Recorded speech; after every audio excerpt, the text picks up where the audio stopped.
Mari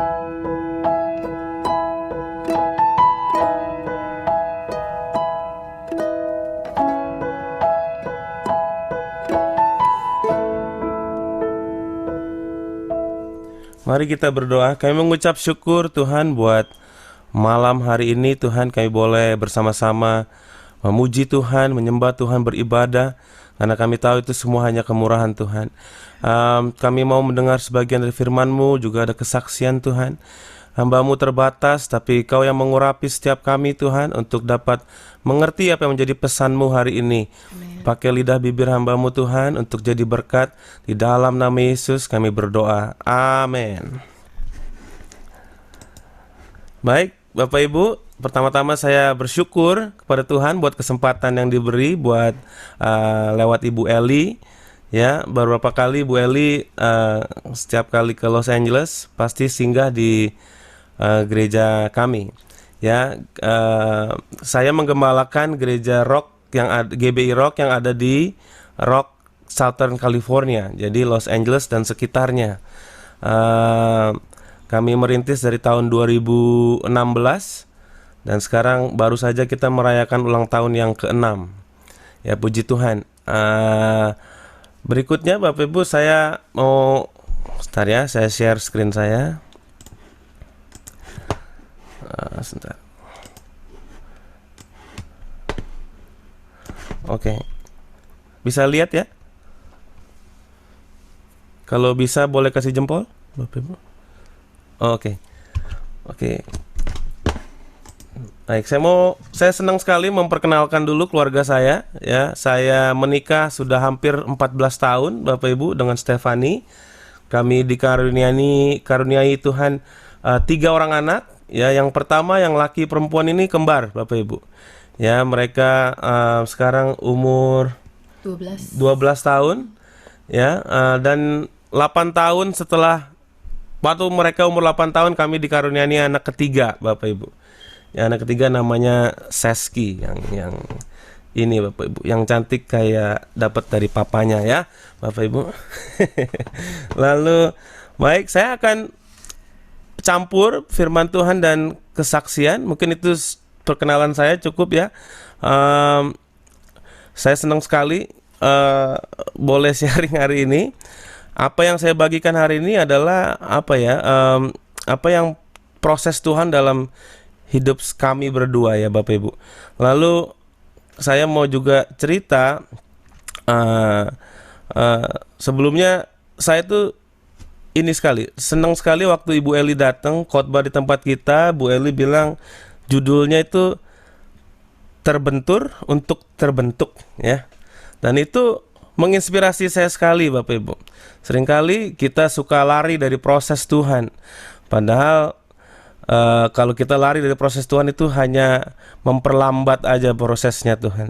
Ya, padahal kalau kita mau taat itu lebih cepat selesai kita diproses Bapak Ibu. Ya. Nah, saya mau buka dalam satu ayat ya. Maliaki 4 ya, ayat yang pertama. Bahwa sesungguhnya hari itu datang menyala seperti perapian. Nah, ini Bapak Ibu, hari itu datang ya. Ini hari apa Bapak Ibu? Hari ini adalah yang dibicarakan adalah hari kedatangan Tuhan. Ya, baru-baru ini kan kita merayakan Natal. Ya, Natal itu kelahiran Tuhan, tapi kita juga diingatkan bahwa Tuhan itu segera datang, Bapak Ibu. Nah, jadi hari-hari ini kita tidak bisa lagi main-main, Bapak Ibu. Ya, maka semua orang gegabah dan setiap orang yang berbuat fasik menjadi seperti jerami dan akan terbakar oleh hari yang datang itu. Firman Tuhan semesta alam. Sampai tidak ditinggalkannya akar dan cabang mereka. Nah Bapak Ibu, semua orang gegabah dan setiap orang yang berbuat fasik. Nah kalau saya lihat kata gegabah Bapak Ibu, itu adalah tidak berhati-hati ya. Kata gegabah itu artinya adalah terburu-buru sehingga tidak hati-hati. Lalu fasik sendiri artinya adalah orang yang tahu kebenaran tapi memilih tidak taat sama Tuhan. Jadi dia tahu kebenaran tapi dia tidak melakukannya. Nah, izinkan saya bersaksi sedikit ya Bapak Ibu ya. Tadi Bapak Franz bilang kenal dengan Sandy, dan mungkin beberapa juga kenal dengan pernah mama ya, mama saya Ibu Wanda, mungkin pernah bersaksi juga atau membagikan firman Tuhan juga. Nah, saya mau cerita dari kesaksian kami ini berbeda-beda Bapak Ibu. Ya. Kalau saya pribadi, waktu papa mama sedang diproses 13 tahun, saya tuh masih kecil, jadi nggak terlalu mengerti. Tapi ketika papa pulang ke rumah, saya udah remaja, baru saya ngerti gitu. Loh, selama ini waktu papa nggak ada itu bolak-balik uang itu ada Bapak Ibu, ya, karena papa masih bisnis kerja waktu itu. Tapi ketika dia pulang jadi hamba Tuhan, waduh, bawa hutang piutang Bapak Ibu, bangkrut dia. Nah, anak remaja udah ngerti uang Bapak Ibu. Ya, saya anak yang nggak terima waktu papa pulang jadi hamba Tuhan. Justru saya bandel ketika papa pulang gitu ya. Nah, waktu SMP ya, saya udah mulai gini loh Bapak Ibu, saya berapa kali disuruh pulang karena nggak bisa dari sekolah, karena nggak bisa bayar uang sekolah. Dan itu buat saya memalukan sekali Bapak Ibu ya. Saya malu sama teman-teman saya. Lalu mungkin kalau diajak pergi-pergi gitu ya, saya jadinya sering menolak karena saya malu nggak punya uang gitu. Lalu apa yang saya lakukan Bapak Ibu? Entah bagaimana, dulu saya suka main band sama teman-teman. Lalu kenal lah sama beberapa orang yang suka memakai obat-obatan Bapak Ibu. Ya, lalu singkat cerita saya kenal, lalu saya sering main sama mereka, dan singkat cerita waktu SMP saya udah mulai jualan obat-obatan Bapak Ibu. Ya, saya mulai diam-diam aja. Kalau saya bandel diam-diam Bapak Ibu, nggak ada yang tahu. Sampai papa mama saya pun nggak nyangka kalau saya seperti itu ya. Lalu saya mulai memakai, saya jualan, dan hasil dari penjualan itu saya bangga sekali Bapak Ibu. Saya punya uang dari situ. Saya bisa traktir teman, mungkin saya bisa beli ini itu yang saya mau ya. Sehingga satu hari saya pernah kejadian seperti ini Bapak Ibu. Ya, saya bandel, tapi karena papa mama hamba Tuhan, saya masih pelayanan di gereja. Satu kali saya dapat tugas main drum di gereja, lalu ada teman kakak saya datang ke gereja. Pertama kali dia datang, baru menginjak gereja satu langkah gitu Bapak Ibu, langsung keluar dia. Ternyata dia biasa beli obat sama saya, jadi dia sampai segitunya Bapak Ibu, padahal itu teman kakak saya ya. Wah, saya hidup gegabah Bapak Ibu untuk dalam sekian lama. Saya berbuat fasik, saya anak hamba Tuhan, saya tahu kebenaran Bapak Ibu, tapi saya tidak melakukannya. Hingga satu saat saya pernah Bapak Ibu, saya naik motor ya Bapak Ibu ya, waktu SMP ini. Di sini ada teman kecil saya namanya Anastasia nih, saya lihat. Halo Anas. Ya, saya tuh naik motor teman saya. Lalu saya ngebut-ngebutnya. Saya pikir ini kalau saya nabrak, aduh udahlah, saya mau akhiri hidup saya gitu ya. Dalam keadaan mabuk waktu itu Bapak Ibu. Ya sudah, benar nabrak Bapak Ibu. Tapi puji Tuhan, Tuhan masih sayang saya ya. Saya masih boleh ada, saya nggak mati Bapak Ibu. Dan itu saya alami Bapak Ibu. Bertahun-tahun hidup saya gegabah. Dan saya berbuat fasik bertahun-tahun Bapak Ibu. Saya mau kasih tahu kepada kita semua bahwa hari-hari ini adalah waktu-waktu yang Tuhan akan gunakan untuk menyaring setiap kita Bapak Ibu ya. Mana gandum, mana jerami Bapak Ibu, mana yang kambing, mana yang domba. Ini Tuhan lewat masalah COVID ini, karena kita bisa lihat mana yang takut berlebihan, mana yang punya iman di dalam Tuhan ya Bapak Ibu. Dan saya mengalami ini benar-benar, aduh, kalau dilihat ke belakang sana, saya boleh ada hari ini tuh benar-benar kemurahan Tuhan. Nah, tapi Bapak Ibu ya, ayat berikutnya bilang begini. Tetapi kamu yang takut akan namaku, bagimu akan terbit surya kebenaran dengan kesembuhan pada sayapnya. Kamu akan keluar dan berjingkrak-jingkrak seperti anak lembu lepas kandang. Wow, ini luar biasa Bapak Ibu. Kamu yang takut akan namaku, bagimu akan terbit surya kebenaran dengan kesembuhan pada sayapnya. Nah Bapak Ibu, kalau waktu itu saya hidupnya gegabah, saya fasik. Tapi saya bersyukur saya punya mama yang hidup benar-benar takut akan nama Tuhan. Ya, mama itu bertahan Bapak Ibu. Ya, saya simpulkan kenapa saya bisa bertobat, kenapa saya bisa sungguh-sungguh ikut Tuhan. Saya bukan bertobat di KKR Bapak Ibu. Saya bukan bertobat di acara-acara besar Bapak Ibu. Tapi saya justru bertobat, saya melihat ada seorang mama yang setiap kali terus berdoa bagi kami. Ya, waktu itu kakak saya Sandy pernah marah besar Bapak Ibu. Waktu mama ambil keputusan terima papa balik dengan segala hutang piutang. Jadi kita harus jual rumah segala macam. Sandy bilang, "Mama, kalau kita terima papa balik kita makin susah hidupnya." Lalu saya dengar kesaksiannya, saya merinding juga Bapak Ibu. Mama cuma bilang gini, "Sandy, dia itu papa kamu, dia itu suami mama, hutang dia juga hutang mama." Waduh, jadi saya benar-benar kaget Bapak Ibu waktu itu. Benar-benar gimana hidup kami jadi susah.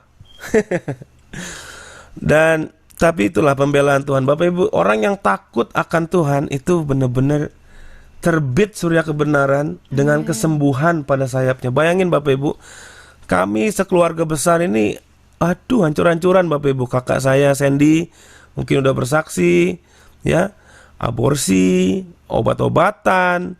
Kakak saya nomor 2 juga sama, Mervin, pakai obat-obatan juga. Kakak saya nomor 3 tukang berantem, ya. Lalu saya sendiri juga narkoba Bapak Ibu. Tapi saya percaya kalau saya boleh Tuhan sentuh, karena orang itu bisa berubah cuma karena Tuhan yang menyentuhnya Bapak Ibu. Ya, kita nggak pernah bisa rubah orang. Tapi bagaimana lewat mama Tuhan bisa sentuh saya. Nah, pesan Tuhan hari ini kepada setiap kita Bapak Ibu, lewat kesaksian saya, terbentur untuk terbentuk. Itu benar-benar Bapak Ibu. Mama saya itu kan terbentur bolak-balik ya. Tapi ternyata semata-mata itu hanya untuk membentuk mama dan membentuk kami semua Bapak Ibu.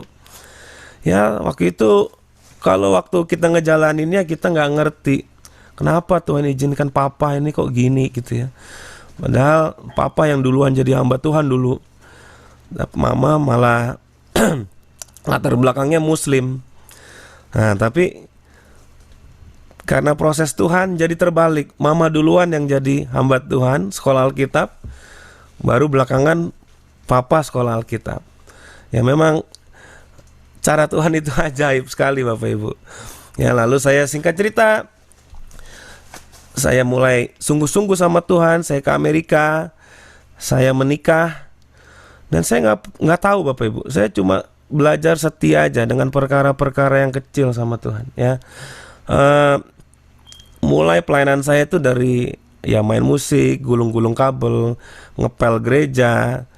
Lalu Tuhan bawa sedemikian rupa sampai saya sekarang menggembalakan. Ngeliat ke belakang mungkin kayak teman saya ini Anas, nggak nyangka kali dia. Ya. Tapi itulah kalau Tuhan, kalau ada orang aja, satu aja di dalam keluarga yang takut akan Tuhan, lihat Bapak Ibu, semua bisa disembuhkan. Ya, terbit surya kebenaran. Bapak Ibu tahu nggak? Berjingkrak-jingkrak seperti anak lembu lepas kandang tuh kayak apa Bapak Ibu? Wah, kalau saya punya anjing ya Bapak Ibu di rumah, kalau kami suka taruh dia di crate untuk beberapa saat kalau kami lagi sibuk ya. Nah, setiap kali dikeluarin itu seneng sekali lompat-lompat Bapak Ibu. Saya mau bilang apa Bapak Ibu? Kalau kita hidup akan takut akan Tuhan, itu nggak akan rugi Bapak Ibu. Amin. Ikut Tuhan itu nggak bisa pakai hukum untung rugi. Ya. Apa untungnya buat saya?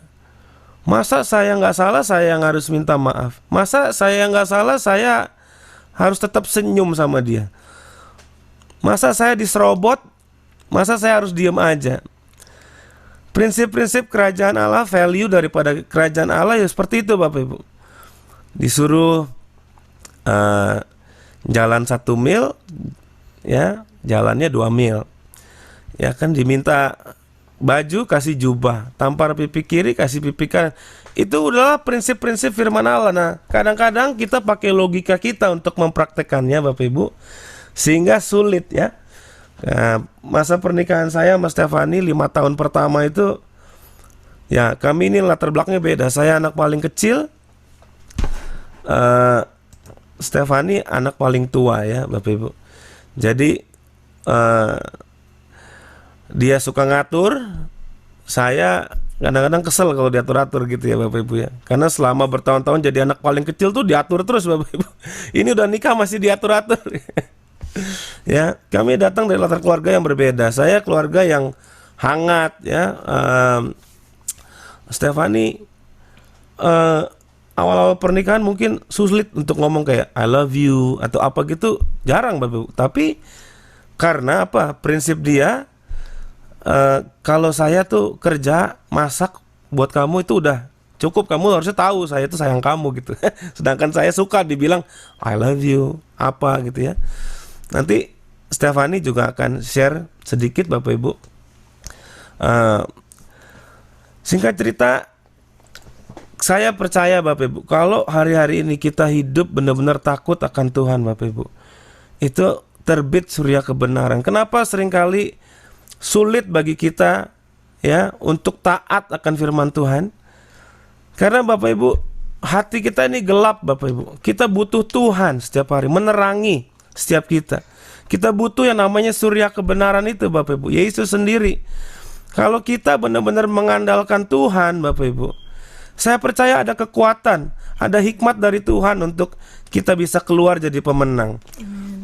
Nah Bapak Ibu, seringkali saya dulu awal-awal ya pakai pikiran saya sendiri gitu Bapak Ibu. Jadi kita sering banget berantem dulu. Tapi sampai hari ini saya percaya bahwa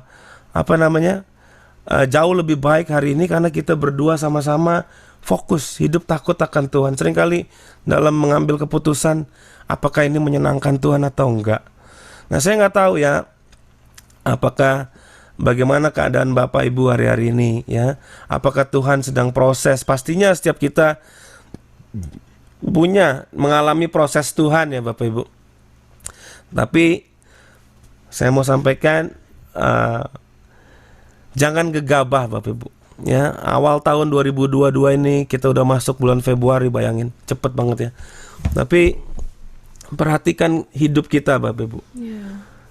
Jangan gegabah, jangan fasik. Belajar menang dalam perkara-perkara yang kecil Bapak Ibu. Jadi kemenangan besar itu dimulai dari hal-hal yang kecil. Apa contohnya Bapak Ibu? Bangun pagi hari, renungkan firman Tuhan. Itu yang gak bisa ditinggalin Bapak Ibu ya. Jangan mikir yang besar-besar dulu deh, tapi setia merenungkan firman Tuhan setiap hari. Hal-hal yang dasar ya. Berdoa sama Tuhan,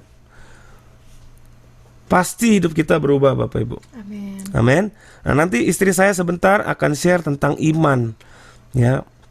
Mungkin dari saya ini dulu, saya akan kasih kesempatan istri saya untuk share tentang iman. Ini bagaimana?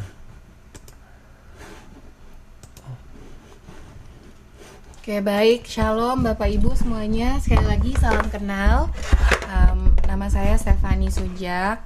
Dan tadi kalau Hesky boleh kesaksian, itu dari versi anak ya Bapak Ibu. Jadi anak dari orang tua yang diproses secara berat, tapi karena mama bertahan, Tuhan memberikan bukti anak-anaknya semuanya menang dan jadi hamba Tuhan. Jadi mungkin ini adalah suatu encouragement, seperti kekuatan ya untuk ibu-ibu yang sedang diproses. Jadi saat ibu-ibu, bapak-bapak berperang dalam iman pada saat ini, nanti yang menuai bukan hanya ibu gitu, tapi anak-anak, cucu, generasi ke depannya semua gitu. Mungkin memang hal yang dialami saat ini berat, tapi apapun itu selalu pandang Yesus dan pandang ke depan gitu. Anggaplah kami ini sebagai contoh sukses dari iman mama yang bertahan. Tapi pastilah perjuangan mama 13 tahun, ditinggal, sampai memiliki anak juga dari wanita lain. Pasti itu sangat amat berat buat mama. Nah, karena melihat dan tahu kondisi keadaan mama papa, membuat kita anak-anaknya kita sangat amat berhati-hati dalam pernikahan.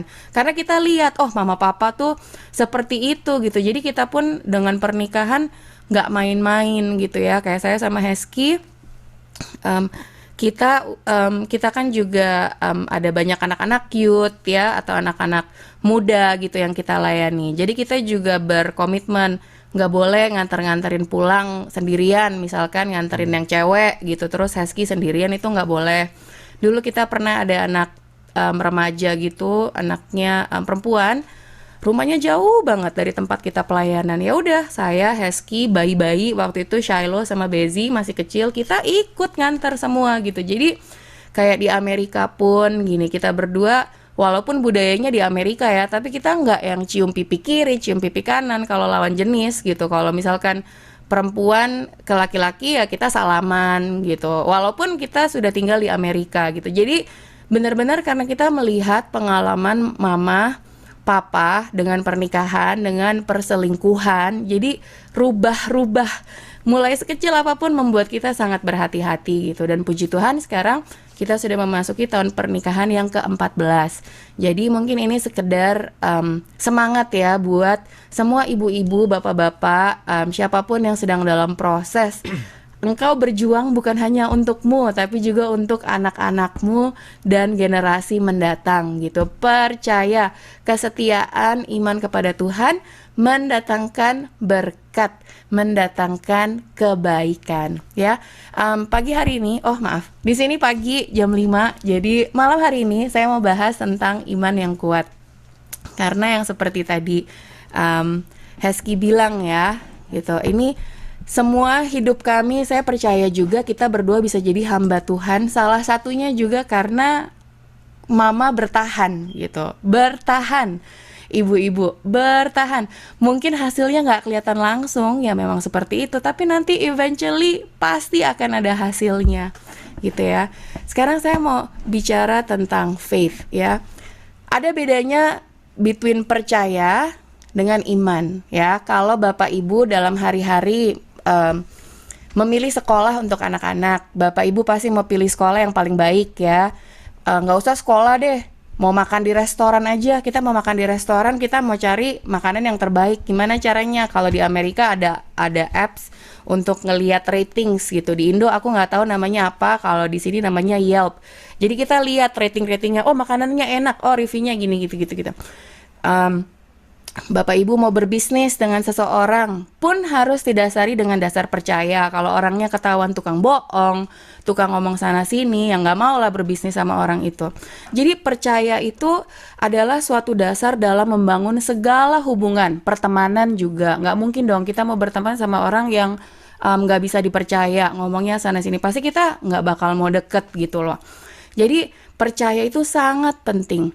Nah, tapi masalahnya kepercayaan itu adalah sesuatu setelah kita melihat orang itu melakukan sesuatu gitu ya. Jadi percaya itu adalah percaya setelah melihat. Tapi kalau iman Bapak Ibu, iman itu percaya sebelum melihat ya. Sekali lagi, iman itu percaya sebelum. Jadi iman percaya kita kepada Tuhan itu muncul dan harus kita lakukan sebelum kita melihat. Jadi memang mungkin keadaannya masih sulit, apa yang kita doakan, apa yang kita harapkan belum terjadi, tapi ya itulah iman gitu. Disitulah iman kita dilatih agar kita bisa menjadi lebih kuat lagi ya. Nah saat ini saya mau share dari Kejadian 15 ayat 6. Ada ayatnya di depan ya, jadi kita bisa baca bersama-sama. Lalu percayalah Abram kepada Tuhan, maka Tuhan memperhitungkan hal itu kepadanya sebagai kebenaran. Sekali lagi ya Bapak Ibu, percayalah Abram kepada Tuhan, maka Tuhan memperhitungkan hal itu kepadanya sebagai kebenaran. Ya, Bapak Ibu, banyak orang Kristen atau orang yang mengikuti Yesus, kita hanya sebatas percaya saja sama Tuhan. Jadi kita percaya, saat udah diberkati baru imannya kuat lagi. Saat kita melihat yang didoakan terjadi baru imannya kuat lagi. Tapi kita nggak mau jadi orang Kristen yang seperti itu ya Bapak Ibu. Kita mau jadi orang Kristen yang tetap kuat. Sebelum kita melihat, kita percaya. Bahkan Tuhan mengatakan bahwa saat kita percaya kepada Tuhan, itu diperhitungkan sebagai kebenaran. Jadi percayanya Bapak Ibu, itu diperhitungkan Tuhan sebagai kebenaran gitu. Saya sangat diberkati waktu itu, saya sempat lihat Zoom-nya Bu Eli yang layangan putus. Itu benar-benar diberkati gitu ya. Saya pas lagi dengar Bogem Eli khotbah, udah Tuhan pokoknya wes aku nggak mau tahu gimana caranya, aku pasti diberkati, jalanku pasti naik bukan turun, aku akan jadi kepala dan bukan ekor. Percaya yang begitu Bapak Ibu. Jadi kita jangan lihat keadaan kita lihat Tuhan ya. Jadi saat kita memiliki iman percaya sama Tuhan, jangan lihat keadaan kita kanan kiri, ya udah kita pasti loyo, kita pasti lemah ya. Kita fokuskan kacamata kita melihat kebesaran Tuhan, kita melihat kehebatan Tuhan. Nah, iman itu Bapak Ibu adalah perjalanan masing-masing. Ayo kita semua katakan masing-masing. Masing-masing ya. Nggak bisa iman kita nebeng suami kita, nggak bisa iman kita nebeng pendeta kita nggak bisa iman kita nebeng siapa, karena itu perjalanan kita masing-masing ya. Besarnya iman kita masing-masing menentukan perjalanan hidup kita. Sekali lagi, besarnya iman percaya kita menentukan jalan hidup kita ya. Iman kita menentukan perjalanan hidup kita sehari-hari. Apapun yang kita lakukan semuanya harus didasarkan dengan iman percaya kita hanya kepada Tuhan Yesus. Contohnya, misalkan kita lagi menolong orang lain ya. Kita lagi nolong orang lain. Kalau misalkan kita menolong mengharapkan imbalan, mengharapkan ucapan terima kasih, mengharapkan balasan balik, kalau orang tersebut tidak mengucapkan terima kasih atau membalas dengan perkataan yang baik, hati kita jadi sakit ya Bapak Ibu ya. Ih, udah ditolong ucapin makasih aja enggak, aduh boro-boro gitu. Itu bikin hati kita sakit ya. Tapi saat kita melakukannya dengan iman percaya kepada Tuhan, Kolose 3 ayat 23, apapun itu yang kamu perbuat, perbuatlah dengan segenap hatimu seperti untuk Tuhan dan bukan untuk manusia. Saat kita menolong, saat kita melakukan menabur yang baik walaupun kita disakiti, tapi yowes kita nggak bikin buat orang itu kok, kita bikinnya buat Tuhan kok. Saat kita punya perspektif yang seperti itu Bapak Ibu, saya percaya kita akan dikuatkan. Kita nggak akan menjadi orang Kristen pengikut Tuhan yang cengeng, karena kita nggak lihat manusia Bapak Ibu, kita lihat Tuhan. Kita melakukan segala sesuatunya seperti untuk Tuhan. Yuk, mulai sekarang Bapak Ibu, semua jemaat PD Victory yang luar biasa di tempat ini, saat kita melakukan segala sesuatu, stop lihat manusianya. Kita lakukan segala sesuatunya seperti untuk Tuhan. Mungkin yang sedang bermasalah dalam rumah tangga, stop lihat suamimu, stop lihat istrimu, lihat Tuhan, pandang Tuhan. Segala sesuatu yang engkau lakukan, anggaplah engkau melakukannya seperti untuk Tuhan. Yang bermasalah dengan anak-anak yang unik atau siapapun itu, orang tua, mertua, rekan kerja, jangan lihat manusianya. Saat kita lihat manusianya, amblas, habis pasti kita akan kecewa ya. Selanjutnya, poin pertama yang saya mau share itu, milikilah bold faith, iman yang besar. Jadi jangan takut untuk bermimpi besar ya. Kadang-kadang kalau kadang-kadang kalau kita melihat kemampuan kita suka cepet keok ya Bapak Ibu ya. Dan kadang-kadang dari mulut kita suka keluar kata-kata yang membuat proses kita lebih panjang. Contoh, orangnya udah kayak gitu nggak mungkin berubah lah. Dia mah dari sononya udah begitu, nggak bakal mungkin berubah. Itu kata-kata yang kita harus tolak patahkan di dalam nama Yesus ya. Jadi saya juga percaya Bu Eli kan sudah sering banyak sharing gitu. Perkatakan yang baik, perkatakan iman yang baik. Ini mulut ini luar biasa, sangat kecil tapi sangat berbahaya. Ayo semuanya, Bapak Ibu di tempat ini juga kita mau memiliki iman yang besar ya. Terus perkatakan yang baik dan jangan takut untuk bermimpi besar. Iman adalah dasar dari segala sesuatu yang kita harapkan dan bukti dari segala sesuatu yang tidak kita lihat ya. Jadi benar segala sesuatu itu apa yang engkau harapkan, apa yang ada di dalam hatimu itu harus didasari dengan iman percaya kepada Tuhan. Ada satu buku yang saya pernah baca itu ditulis oleh gembala dari satu gereja di Korea yang beliau baru saja meninggal, Dr. Yonggi Cho. Jadi bukunya itu judulnya tentang 4 dimension, 4 dimensi. Jadi beliau mengatakan saat kita memiliki iman kita harus gambarkan di otak kita harus bayangkan, kita harus percaya gitu. Jadi misalkan Bapak Ibu membayangkan keluarga Bapak Ibu dipulihkan, itu harus dibawa dalam doa dan tiap hari tuh harus dipicturekan gitu. Tuhan, saya percaya keluarga saya akan dipulihkan. Saya percaya sakit penyakit saya disembuhkan, suami saya disembuhkan, saya percaya anak-anak saya dibuat berhasil. Jadi iman percaya itu yang seperti tadi saya bahas ya, kita percaya sebelum melihat. Jangan takut lihat keadaan kanan kiri ya, jangan takut lihat keadaan dunia sekarang. Alkitab sudah mengatakan memang dunia ini akan menjadi semakin jahat. Jadi kita harus fokus terus kepada firman Tuhan ya. Kita punya Tuhan yang besar, beranikan untuk bermimpi besar. Saya lahir dari keluarga yang mungkin bisa dibilang menengah ya, menengah ke bawah gitu. Jadi dulu itu kalau saya mau bermimpi besar tuh saya agak takut Bapak Ibu, karena seringkali saya kecewa gitu, karena apa yang saya kepengen tuh nggak pernah dapet gitu. Jadi saya itu besar dengan perspektif udahlah, kalau mau mintanya yang biasa-biasa aja lah, nggak usah minta yang bagaimana banget, nanti malah nggak dapat, kecewa gitu. Kalau saya orangnya seperti itu. Tapi sekarang saya belajar gitu loh, bersama Tuhan itu tuh kita harus minta yang wah gitu. Saya ingat dulu waktu saya masih SMP mungkin ya, di pikiran saya pernah pikir kayak gini, satu hari saya akan tinggal di Amerika, satu hari saya akan tinggal di Amerika, pasti saya akan tinggal di Amerika. Caranya gimana nggak tahu, mama papa saya nggak pernah keluar negeri, kita juga tabungan nggak bagaimana banget, yang seperti tadi saya bilang ya, keluarga saya itu keluarga yang termasuk ya menengah ke bawah lah. Tapi saya selalu di pikiran saya gitu, tinggal ke Amerika. Dan saya juga percaya gitu ya, mungkin itu adalah suatu hal yang Tuhan taruh di hidup saya. Sekarang saya bisa tinggal di Amerika dan kita menggembalakan jemaat Tuhan yang ada di sini. Itu sesuatu yang luar biasa menurut saya, yang mungkin mustahil gitu ya waktu saya tuh masih SMP. Jadi Bapak Ibu, apapun itu yang ada di dalam hidupmu, iman itu sangat penting. Percaya sebelum melihat. Tidak ada hal yang terlalu besar untuk Allah Tuhan kita. Tidak ada hal yang mustahil untuk Allah Tuhan kita. Allah kita itu dia ahli dalam hal-hal yang mustahil. Ahli untuk menjadikan hal-hal yang tidak ada menjadi ada. Selanjutnya, ini saya mau cepat aja.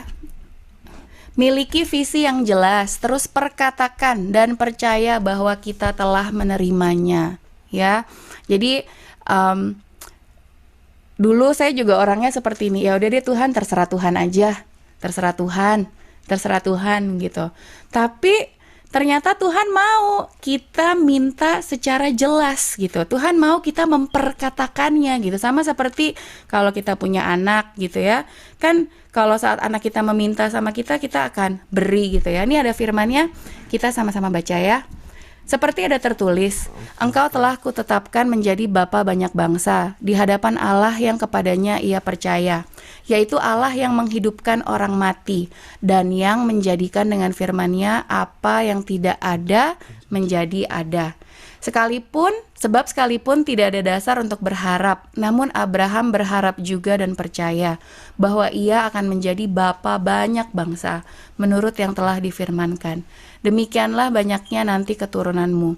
Imannya tidak menjadi lemah, tuh ya Bapak Ibu, digaris bawahi di situ, imannya tidak menjadi lemah walaupun ia mengetahui bahwa tubuhnya sudah sangat lemah karena usianya telah kira-kira 100 tahun dan bahwa rahim Sarah telah tertutup. Tetapi terhadap janji Allah ia tidak bimbang karena ketidakpercayaan. Malah ia diperkuat dalam imannya dan ia memuliakan Allah dengan penuh keyakinan bahwa Allah berkuasa untuk melaksanakan apa yang telah ia janjikan. Karena itu hal ini diperhitungkan kepadanya sebagai kebenaran. Sekali lagi Alkitab mengatakan ya Bapak Ibu, jadi tadi udah ada 2 kali Alkitab mengatakan kepercayaan Bapak Ibu. Percayanya Abraham itu diperhitungkan Tuhan sebagai kebenaran. Ya, jadi Bapak Ibu nggak usah tunggu hasil dulu baru percaya dulu karena itu yang diperhitungkan Tuhan sebagai kebenaran. Luar biasa ya. Jadi benar-benar percayanya tuh kita harus yang bold Bapak Ibu, yang benar-benar udah wes aku nggak peduli kanan kiri, aku mau percaya Tuhan Yesus. Nah, hari demi hari jangan juga biarkan imanmu menjadi lemah, tapi justru saat engkau dalam proses biarkan itu semakin menguatkan imanmu dan semakin menguatkan iman percayamu kepada Tuhan ya. Dan kita semakin memuliakan Allah. Ini saya sudah mau selesai. Ya, be specific. Apa yang Bapak Ibu mau gitu. Ya. Kesembuhan. Mungkin Tuhan anak saya ada satu sekolah yang dia suka, sekolah yang ini. Atau Tuhan saya mau keluarga saya dipulihkan biar kami bisa melayani bersama-sama. Be specific apa yang Bapak Ibu mau. Dan aktivasi imanmu. Ada satu contoh di Alkitab ya, karena kita kan mungkin juga gini, Tuhan udahlah, Tuhan tahu kok gitu. Tuhan Yesus tuh saat kita berdoa kita nggak usah ngomong juga Tuhan udah tahu. Iya benar Bapak Ibu. Tapi juga ada ayat yang mengatakan ini ya, di Matius 20 ayat 30 sampai 34 saya bacakan. Ada 2 orang buta yang duduk di pinggir jalan, mendengar bahwa Yesus lewat. Lalu mereka berseru, Tuhan anak Daud, kasihanilah kami. Tetapi orang banyak itu menegur mereka supaya mereka diam. Namun mereka makin keras berseru katanya, Tuhan anak Daud kasihanilah kami. Lalu Yesus berhenti dan memanggil mereka. Ia berkata, apa yang kamu kehendaki supaya aku perbuat bagimu? Jawab mereka, Tuhan supaya mata kami dapat melihat. Maka tergeraklah hati Yesus oleh belas kasihan. Lalu ia menjamah mata mereka dan seketika itu juga mereka melihat lalu mengikuti dia. Ya Bapak Ibu, walaupun Yesus sudah tahu, Yesus mengetahui segala sesuatunya. Dia tahu hidup kita, yang awal dan yang akhir, semuanya dia tahu. Tapi Tuhan juga tetap mau kita minta Bapak Ibu. Tuhan tetap mau kita memperkatakan, kita minta. Ini dikatakan, Yesus tanya lagi secara spesifik, apa yang kamu kehendaki supaya aku perbuat bagimu, gitu loh. Sebenarnya Tuhan tahu mereka mau kesembuhan gitu. Jadi memang iman itu bukan hanya percaya lewat hati, tapi kita juga harus perkatakan lewat mulut. Tuhan, aku mau Tuhan, anakku sembuh. Aku mau Tuhan, suamiku kembali kepadaku. Aku mau Tuhan, agar keluargaku bisa lebih melayanimu lagi. Jadi kalau iman jangan hanya simpan di hati ya Bapak Ibu, harus diperkatakan dengan mulut juga. Ya, saya recap aja sharing saya. Besarnya iman kita masing-masing ya. Sekali lagi nih saya mau garis bawahi masing-masing. Iman itu benar-benar perjalanan hidup masing-masing kita. Dan saya percaya semua kejadian yang Tuhan percayakan dalam hidup kita itu prosesnya untuk membuat iman kita semakin kuat. Bapak Ibu harus menjadi orang-orang yang kuat. Ingat generasi-generasi ke depan. Ingat anakmu, cucu-cucumu. Kalau orang yang lemah itu orang yang suka menjadi victim, ya, menyalahkan orang lain. Pokoknya semuanya salah suamiku, semuanya salah keadaan, victimize, itu adalah orang yang lemah. Tapi kalau orang yang kuat itu orang yang take responsibility, orang yang sadar bahwa segala sesuatu yang Tuhan percayakan dalam hidupnya itu adalah untuk membentuk hidup kita masing-masing, ya. Jadi yang lagi dibentuk itu bukan orang lain Bapak Ibu, yang lagi dibentuk itu adalah hidup kita sendiri. Semakin panjang prosesnya, kita percaya Tuhan akan membentuk hidup kita lebih bersinar seperti emas, semakin bersinar dari mutiara. Pokoknya Tuhan mau bentuk hidup Bapak Ibu menjadi lebih luar biasa lagi di dalam Tuhan.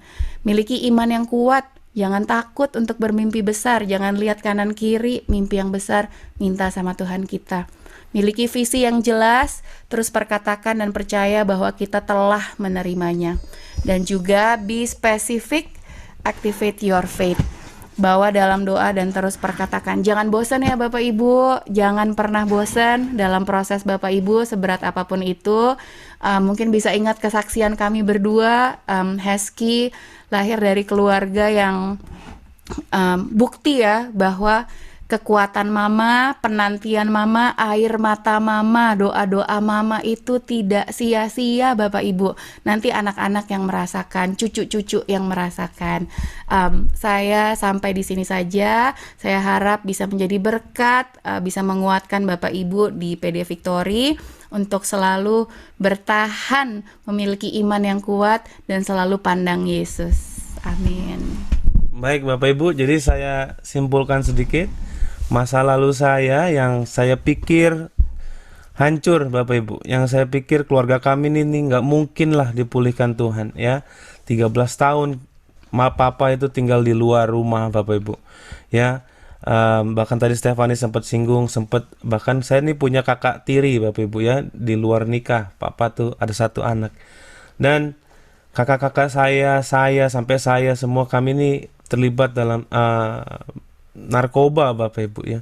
Semua kami ini hancur-hancuran Bapak Ibu. Tapi ketika mama mempraktekkan imannya kuat di dalam Tuhan ya, siapa yang sangka hari ini kami semua ada dalam pelayanan Bapak Ibu.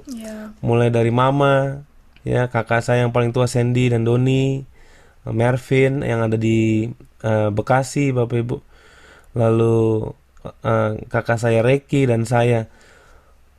Ternyata apa yang kita anggap mustahil itu tidak ada yang mustahil bagi Tuhan. There is nothing too hard for God ya. Gak ada yang terlalu sulit bagi Tuhan. Gak ada yang sulit untuk Tuhan memulihkan setiap kita. Maka dari itu Bapak Ibu ya, hiduplah takut akan Tuhan. Maka bagimu akan muncul surya kebenaran Bapak Ibu.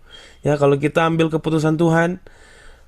Lagi juga Bapak Ibu ya, hidup kita di dunia ini tuh pendek Bapak Ibu. Ya. Ngapain kita mau ya mikirin cuma hal-hal yang singkat aja. Hidup kita tuh cuma singkat Bapak Ibu di dunia ini. Tapi nanti setelah ini kita ada hidup kekekalan. Ya, justru itu yang harus kita lebih perhatikan Bapak Ibu. Bagaimana caranya? Saya bilang tadi, tetap miliki iman. Mulai dari hal-hal yang kecil, setiap hal yang kecil Bapak Ibu. Baca firman Tuhan, renungkan firman Tuhan pagi hari. Kalau itu aja Bapak Ibu komitmen, saya yakin Tuhan tuh bisa membawa kita ke tempat yang hal-hal yang Bapak Ibu nanti bisa lihat deh, amazing. Bagaimana kita mengiring Tuhan itu nggak pernah dikecewakan. Amin. Ya, saya sama Stefani sangat bersyukur bisa sharing hari ini kepada di PD Victory. Sekali lagi terima kasih. Semoga kesaksian kami ya bisa jadi berkat semua. Tuhan Yesus memberkati. Amin.